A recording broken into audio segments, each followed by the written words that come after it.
All of you. ज्ञान विविध शिक्षा चैनल में आप सबका स्वागत है। हमारा बीए सेकेंड ईयर का अधिगम आकलन वाला जो पेपर है वो चल रहा है।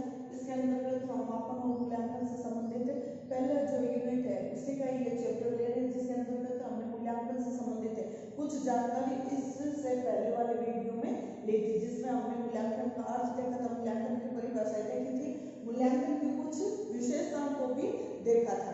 आज हमारा जो टॉपिक है उसके अंतर्गत हम मूल्यांकन की उपयोगिता और उसके उद्देश्य को देखेंगे। सबसे पहले हम इसका उपयोग देख लेते हैं। जैसे आप लोगों ने देखा था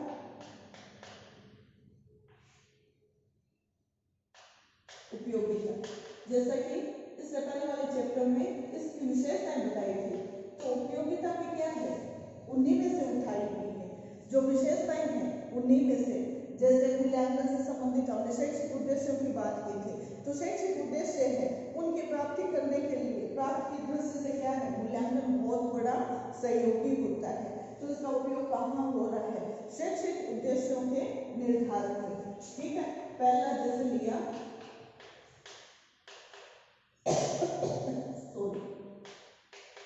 शैक्षिक उद्देश्यों का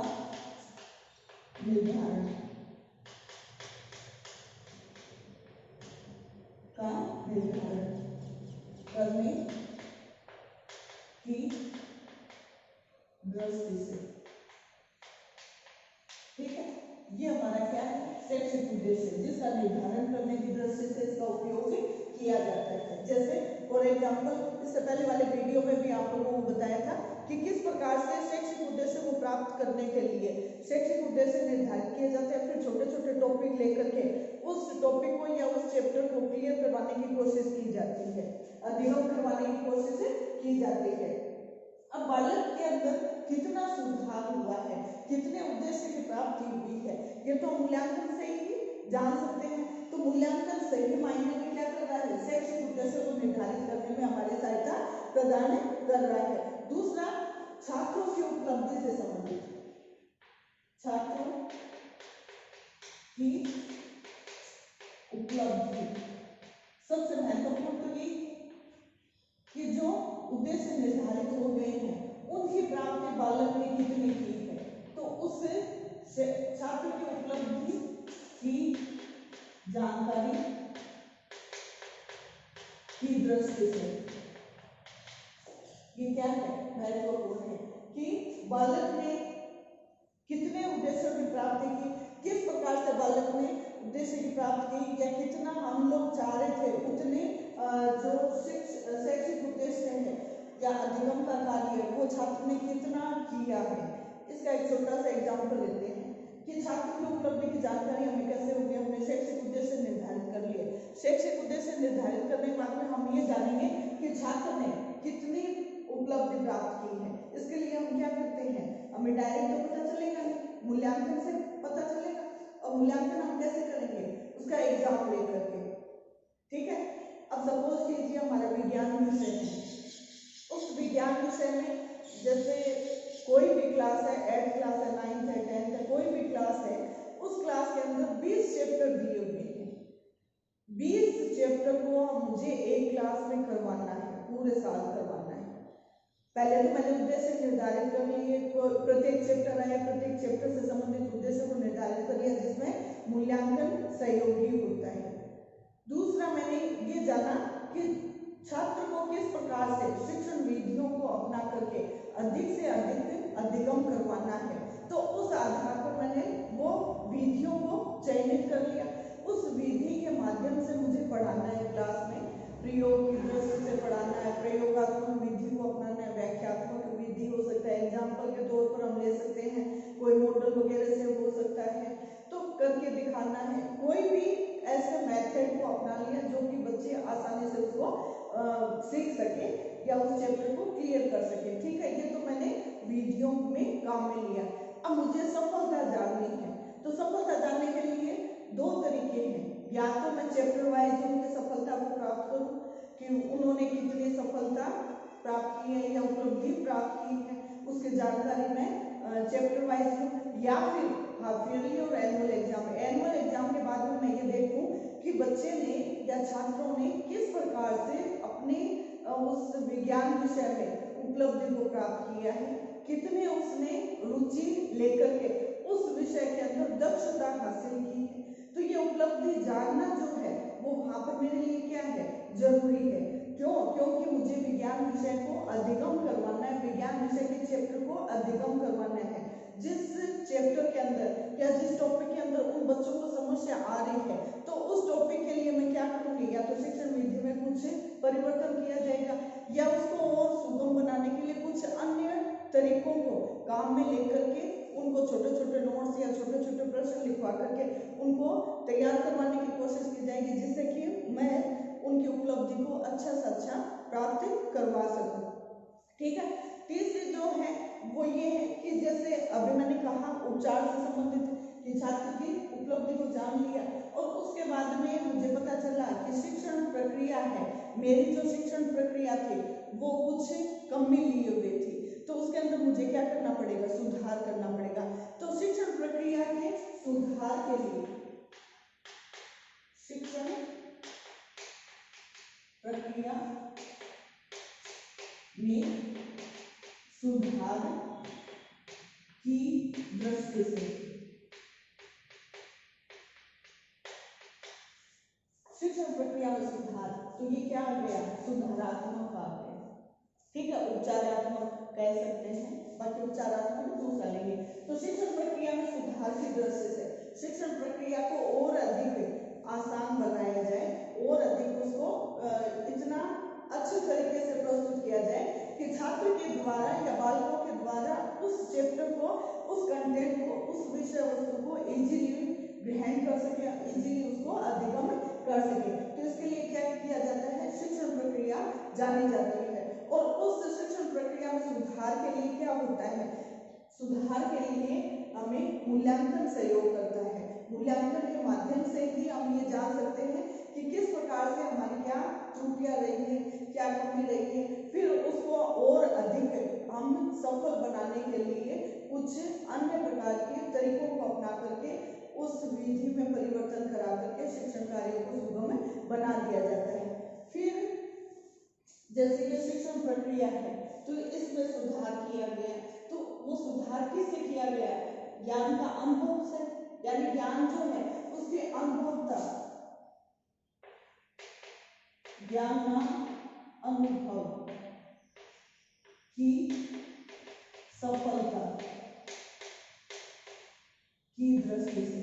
ठीक है, ज्ञान अनुभव की सफलता, ज्ञान अनुभव की सफलता से अभिप्राय क्या है कि ज्ञान का अनुभव, जैसे आप लोग कोई विषय को पढ़ा रहे हैं, हिंदी साहित्य की बात करें या सामाजिक अध्ययन है या दूसरे कोई विषय है, संस्कृत विषय है, उनके बारे में अगर हम बात करें तो आपकी जो ज्ञान अनुभव है जो आपने पहले से लिया हुआ है, उस अनुभव के आधार पर सफलता प्राप्त करना चाहोगे कि मैंने, मेरे पास में जो ज्ञान का अनुभव है उस अनुभव के आधार पर कुछ शिक्षण विधियों को अपनाऊं, या कुछ ऐसे जो सोपान है उस सोपान को अपनाएं, जिससे कि इजीली बच्चों के द्वारा वो समझा जा सके, वो टॉपिक है या वो विषय है, जिससे वो बच्चे ये नहीं कहेंगे कि ये विषय कठिन है या ये सब या मैडम पढ़ा रहे हैं वो अच्छा नहीं पढ़ा रहे।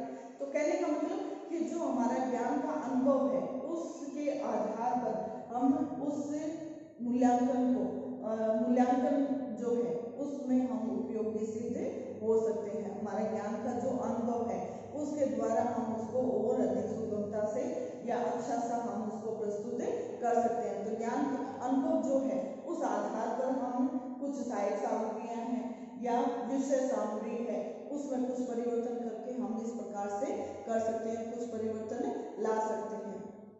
ठीक है, अब ज्ञान अनुभव के आधार पर जैसे लेसन प्लान होता है उससे पहले हम माइक्रो टीचिंग के बारे में जानते हैं, छोटे छोटे कौशल होते हैं, उनको विकसित करना अनिवार्य होता है। तो उनको विकसित करने का उद्देश्य हमारा क्या है, उस पूरे लेसन प्लान को हम अच्छे से अधिगम करवा सकते हैं। हमारा जो लेसन प्लान बना हुआ है उसमें जो उद्देश्य निर्धारित है उनको हम आसानी से अचीव कर सकते हैं। लेकिन कैसे करेंगे, जो हमने शैक्षिक उद्देश्य निर्धारित किया उनको छोटे छोटे कौशलों में डिवाइड कर दिया कि प्रश्न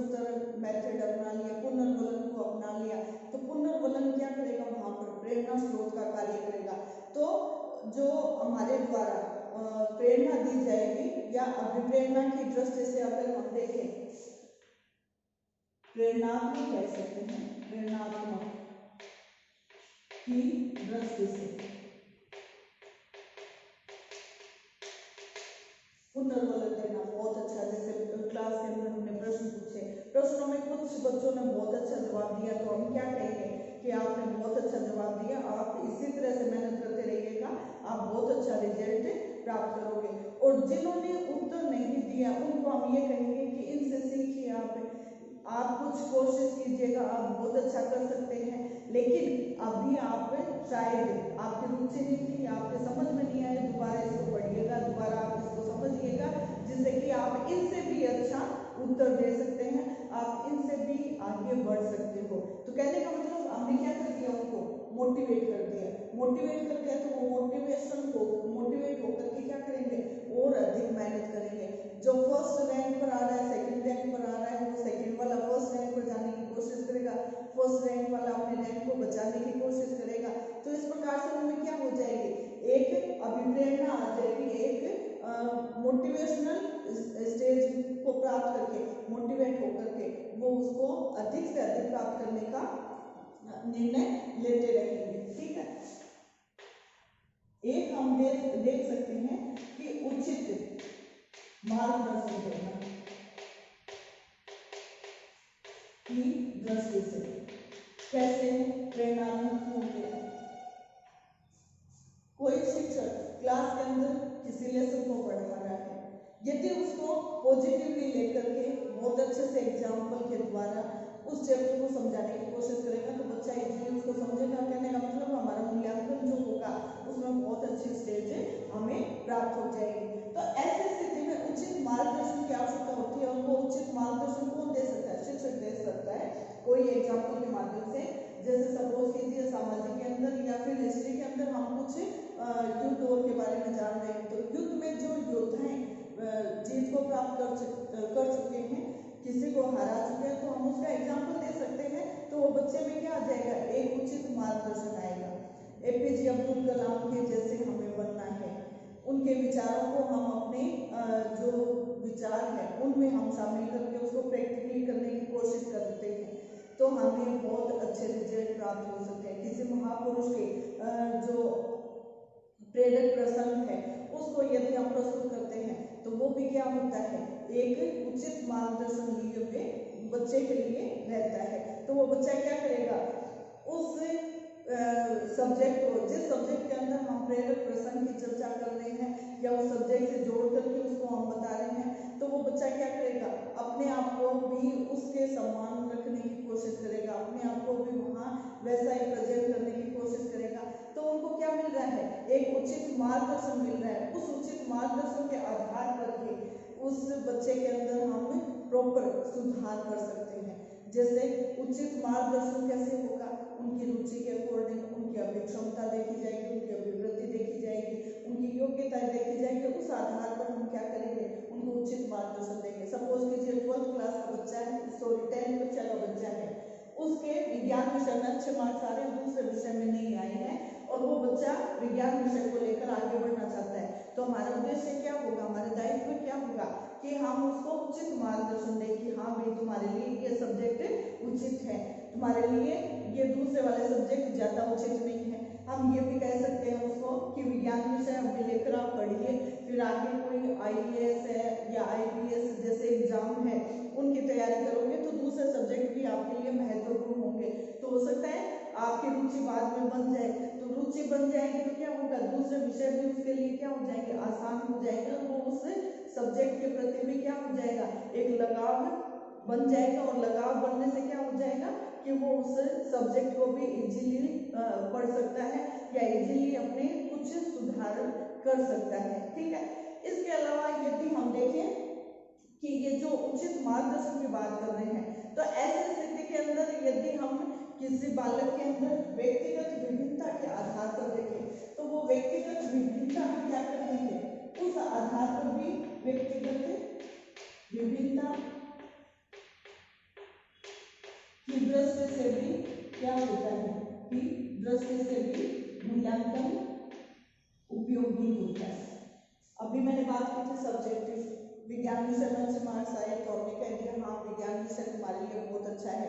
तो ये क्या हो गया, एक व्यक्तिगत विभिन्नता हो गई, और उस व्यक्तिगत विभिन्नता के आधार पर जो शिक्षण कार्य होगा उस शिक्षण कार्य की दृष्टि से क्या हो जाएगा, मूल्यांकन और भी इजीली हम कर सकते हैं, या मूल्यांकन को और अधिक हम अच्छे से कर सकते हैं। अब व्यक्तिगत विभिन्नता की बात आई है और शिक्षण कार्य की बात आई है, तो इसको हमें एक प्रकार से उपचारात्मक कह सकते हैं। उपचारात्मक क्यों कह रहे हैं, क्योंकि व्यक्तिगत भिन्नता के आधार पर हमें जाना कि उसकी बुद्धि में बुद्धि लब्धि कुछ कम है या बुद्धि लब्धि उच्च है, उस आधार पर हमने क्या कर दिया, वहां पर व्यक्तिगत विभिन्नता ला दी। और व्यक्तिगत विभिन्नता के आधार पर हमने जाना कि उसको कौन से विषय में रुचि है, कौन से विषय में रुचि नहीं है। जिस विषय में रुचि नहीं है उस विषय में रुचि पैदा करने के लिए हम क्या करेंगे, उसको उपचार देंगे। तो ये उपचार उचित मार्गदर्शन के आधार पर हो सकता है, या उचित मार्गदर्शन जो है जो विषय में कमजोर है उस विषय की कमजोरी को जान करके उसमें किस प्रकार से सुधार किया जा सकता है, ऐसा हम उपचार उसके द्वारा उपचार करके हम उसमें कुछ सुधार लाने की कोशिश करते हैं। ठीक है, ऐसे ये सारी चीजें हो जाती है। मूल्यांकन सबसे महत्वपूर्ण जो होता है वो क्या होता है, जो प्रगति रिपोर्ट होती है, प्रगति रिपोर्ट कब दी जाती है, महीने के एंड में या सेशन के एंड में, पूरा साल जब निकल जाता है उसके बाद में इसको दिया जाता है। तो ये रिपोर्ट कार्ड है, प्रोग्रेस रिपोर्ट है, जिस आधार पर हम मूल्यांकन के द्वारा ही ये प्रगति रिपोर्ट तैयार कर सकते हैं, या प्रोग्रेस रिपोर्ट हम दे सकते हैं कि बालक ने कितने अंक प्राप्त किए, कौन से विषय में कितने अंक प्राप्त किए, जिस आधार पर मूल्यों को निर्धारित करके ये कहा जा सकता है कि इस बच्चे की इस सब्जेक्ट में बहुत अच्छे मार्क्स होने से इसकी रुचि इसमें अधिक है, या दूसरे विषय में इसकी रुचि कम होने से इसके मार्क्स क्या है, कम है। तो ये मूल्यांकन के माध्यम से ही हो सकता है। तो ये क्या है, मूल्यांकन से संबंधित इसकी उपयोगिताएं हैं, जिनको आप यहाँ पर देख सकते हैं, और इनका एक बार स्क्रीनशॉट ले लीजिएगा। उसके बाद में हम उद्देश्यों से संबंधित जानकारी प्राप्त करेंगे कि किस प्रकार से बालकों के अंदर उनकी योग्यताओं के आधार पर, उनकी वृत्तियों के आधार पर, समझदारी के आधार पर, शिक्षण उद्देश्य के आधार पर उचित मार्गदर्शन प्रेरणात्मक है या उपचारात्मक है या विकासात्मक है, किस प्रकार से उनके ये मूल्यांकन महत्वपूर्ण होते हैं जो कि उद्देश्य को पूरे करते हैं। ठीक है, अब हमारा टॉपिक है मूल्यांकन का उद्देश्य। ये बड़े प्रश्नों में भी आते हैं, छोटे प्रश्नों में भी पूछ लिए जाते हैं। तो मूल्यांकन के उद्देश्य जैसे लेसन प्लान में होते हैं, बिल्कुल ऐसे ही उद्देश्य किसमें है, मूल्यांकन में है। अब मूल्यांकन की बात करें तो मूल्यांकन में हम उद्देश्य को क्यों लेते हैं, जिससे बालक की जो बालक है उन बालकों के अंदर मूल्य जो निर्धारित किए गए हैं, या उनकी योग्यताएं हैं, या उनके अंदर जो सफलताएं हैं उनको निर्धारित करने के लिए, या उनकी जो अभियोग्यताएं हैं उनको किस सीमा तक प्राप्त किया जा सकता है, इसके बारे में जानकारी प्राप्त करने के लिए मूल्यांकन की आवश्यकता होती है। अर्थात ये उद्देश्य, कौन सा उद्देश्य पूर्ति हो रहा है, बालकों की योग्यताओं के आधार पर, बालकों की योग्यता, वृत्तियां किस प्रकार से डेवलप की जा सकती है, किस प्रकार से वो किससे निर्धारित होती है, मूल्यांकन से निर्धारित होती है। मूल्यांकन क्या कर रहा है, उन सीमाओं को निर्धारित कर रहा है, उन नियमों को बना रहा है जो कि बालक की योग्यताओं और उसकी वृत्तियों को, उसकी समझदारी को किस सीमा तक बना करके रखना है। समझदारी आदि जो सीमाएं हैं उनको निर्धारित करने में क्या करता है, ये सहयोग प्रदान करता है, यानी किस सीमा तक इनको प्राप्त कर सकता है।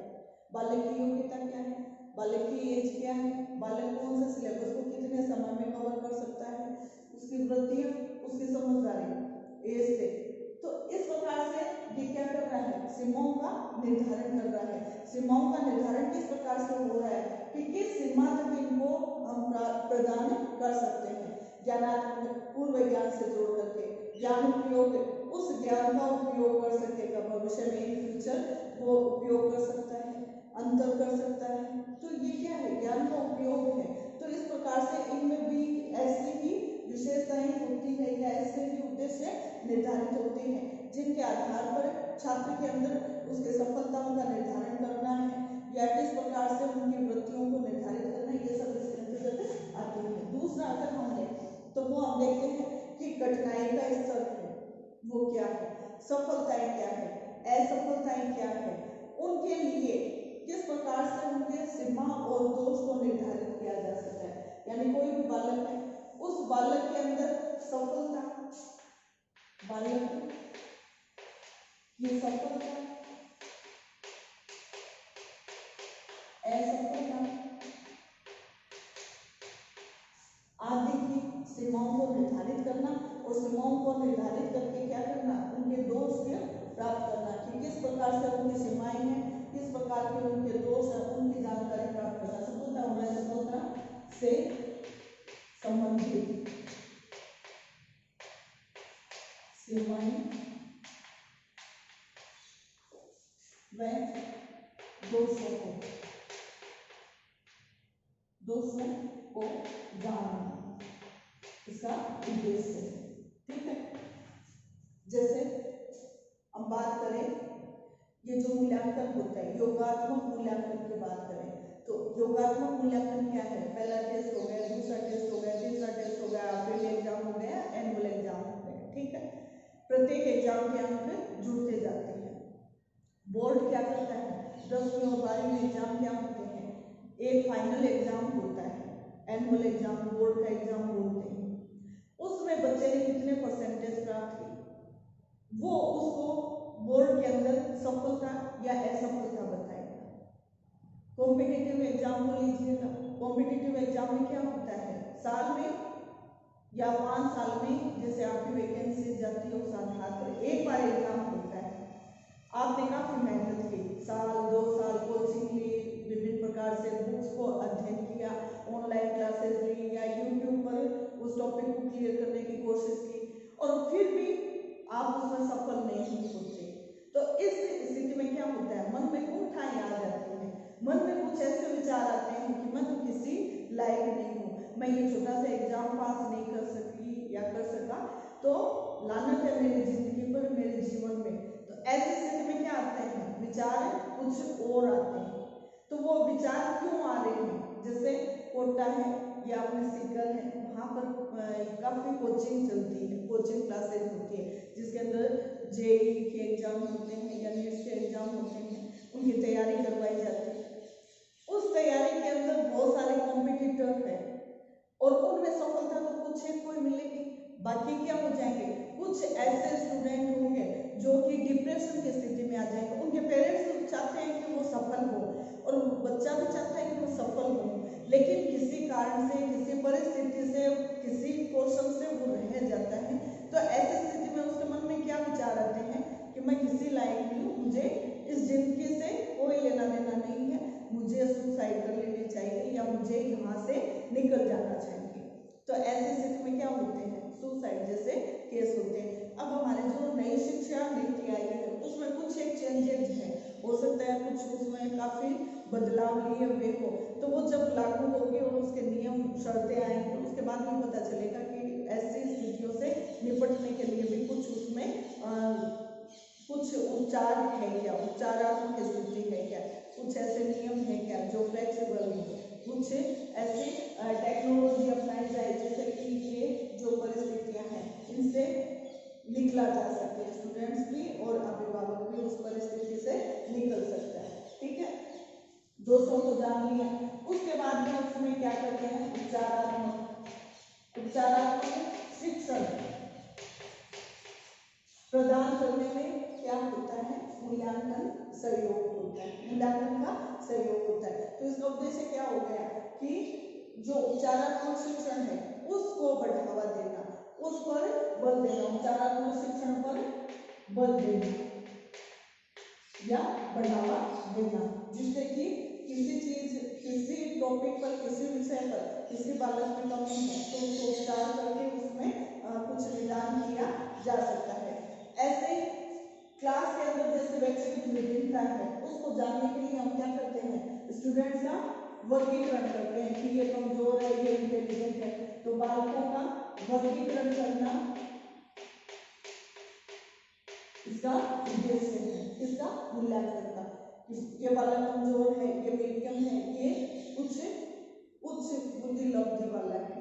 तो इस प्रकार से उनका क्लासिफिकेशन हो जाता है। ये वर्गीकरण क्या करवाता है कि जो अधिगम शिक्षण विधियां अपनाई जा रही है अधिगम करवाने के लिए, उसमें ये सहयोग प्रदान करती है।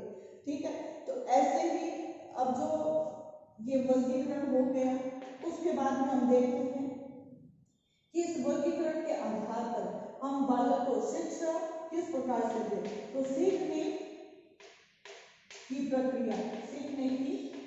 प्रक्रिया को प्रोत्साहित करने के लिए, देखिए एक दूसरे से जुड़े हुए हैं, प्रोत्साहित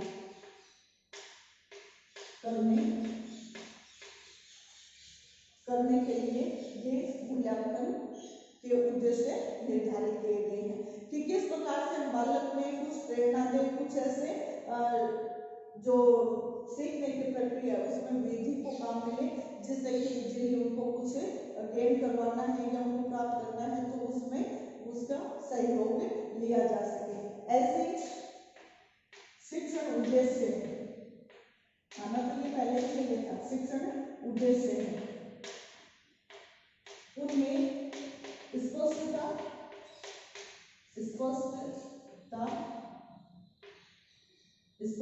और विशेषता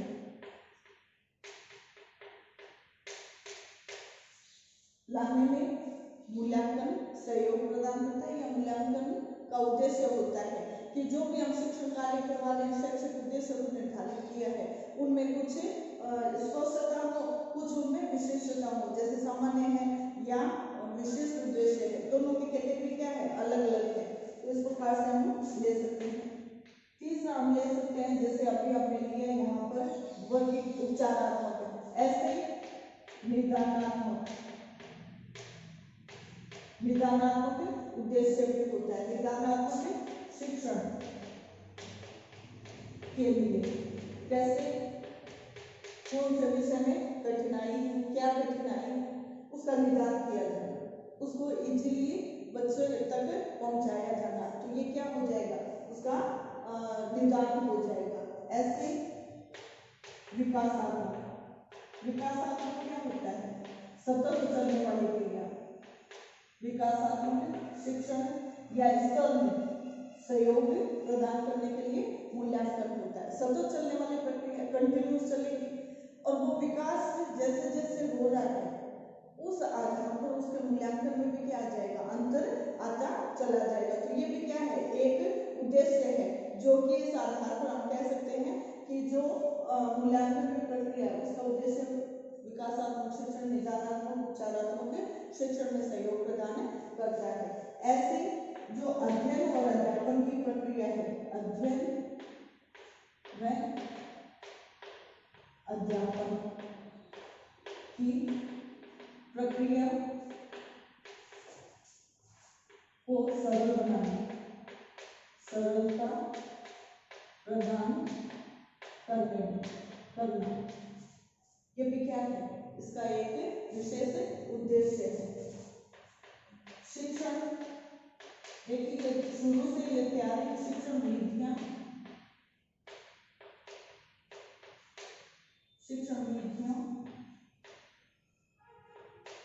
का उपयोग